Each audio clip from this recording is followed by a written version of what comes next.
कोल्हापुरातील गांधी मैदानावर शनिवारी सायंकाळी मुख्यमंत्री एकनाथ शिंदे यांची जाहीर सभा झाली.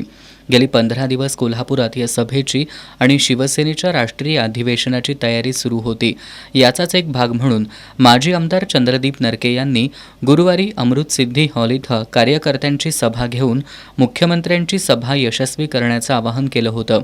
या सभेला हजारो कार्यकर्ते उपस्थित होते. त्यानंतर शनिवारी सायंकाळी गांधी मैदानावरील जाहीर सभेला करवीर विधानसभा मतदारसंघातील सुमारे 20,000 कार्यकर्ते दुधाळी मैदानीतून मिरवणुकीनं सभास्थळी रवाना झाले. यावेळी कार्यकर्त्यांनी आपल्या हातामध्ये मुख्यमंत्री एकनाथ शिंदे आणि माजी आमदार चंद्रदीप नरके यांचे फलक घेतले होते. मुख्यमंत्री शिंदे आणि माजी आमदार नरके यांच्या नावाच्या घोषणांनी परिसर दुमदुमून गेला होता. या मिरवणुकीच्या अग्रस्थानी माजी आमदार चंद्रदीप नरके, कुंभीचे व्हाईस चेअरमन विश्वास पाटील, कुंभी कासारी बँकेचे अध्यक्ष आणि गोकुळ दूध संघाचे संचालक अजित नरके, देवराज नरके, राजवीर नरके, राजेंद्र दिवसे, निवास वातकर, रवींद्र मडके, तानाजी पाटील, उत्तम वरुटे, किशोर पाटील आदी मान्यवर होते. या शक्ती प्रदर्शनाची सभास्थळी जोरदार चर्चा रंगली होती.